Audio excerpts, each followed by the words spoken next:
All right, greetings everyone. This is Malik Asad Jafar, ghetto philosopher and superstar. Pardon my rush delivery, but I had a conversation with someone in particular, and I understood their point. I understood what they were saying in regards to pride. But let me just get straight to it. The conversation that we had, we were talking about the Confederate flag. And I have heard some fucking idiots on this, and as crazy as it sounds, I don't mean that disrespectfully. Okay? When I say fucking idiots. Let me clarify. There are people who will go in blindly with a belief without doing any investigation or understanding of what it is that they're engaging in, or what they're adhering to, or what they're believing in. And without the research, those who have done the research, and when they hear an individual talk, it sounds like, ridiculousness. Okay. So first things first, let me just say this. The Confederate flag that most people see with the cross, the X and the stars across, that is racist. That fucking flag is racist. Bottom line, it is. Let me explain. The Confederate flag per se is not racist. So, what do I mean by that? You have to understand that flag that has the stars that go across, and it's red and it's blue and the white stars on there, that flag is a flag that represents combat, engagement, Now, we Americans, I'm a vet, by the way. We Americans have a combat flag that most people don't even know about, and it's trimmed in gold, and it's not flown the way we see our ordinary flags.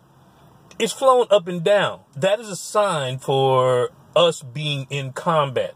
Don't believe me? Do some research on it, okay? With that being said, when you see the Confederate flag, red, blue, white stars, that stands for combat. That stands for engagement.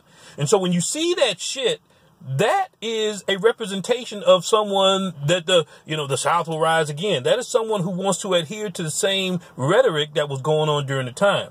And boy, maybe some other time I'll talk about that in regards to the meaning behind the Civil War. So many different things. Won't even get it started today. But yes, that flag is identified to racism. That flag is identified to slavery. That flag is identified to the bullshit and the rhetoric.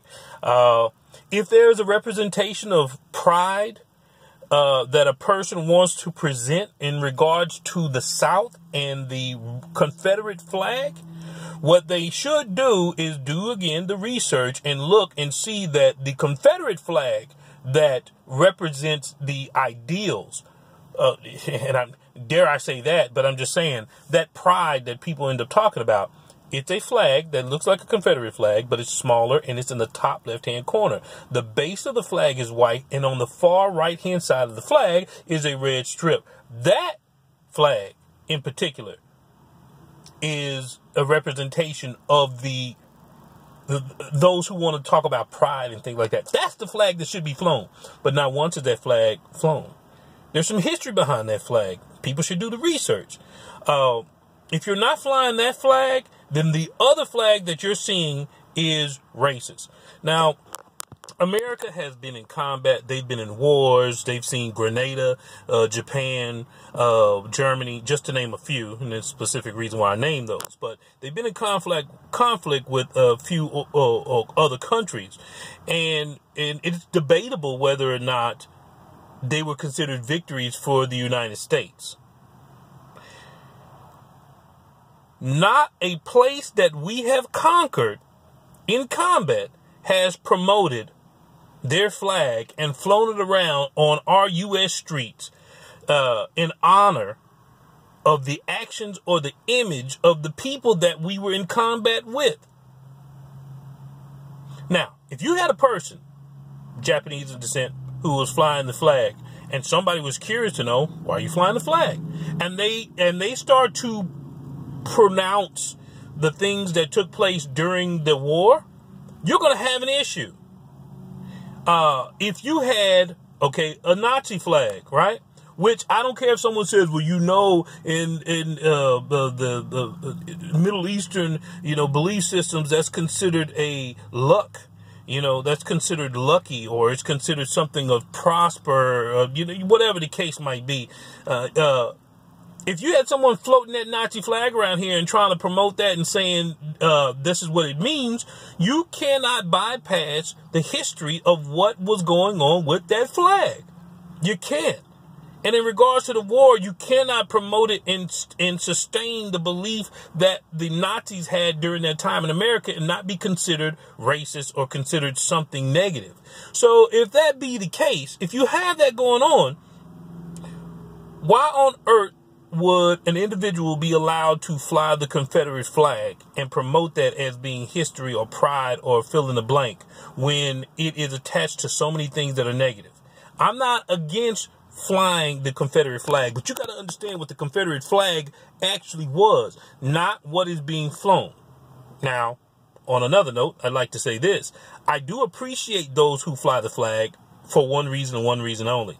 It tells me until we get a very good understanding on what needs to be promoted, if there was toxic waste and someone had the 3 symbols there and said, hey, don't come over here, or if there was wild bears or whatever the case was that was going on, and they said, wild bears here, beware.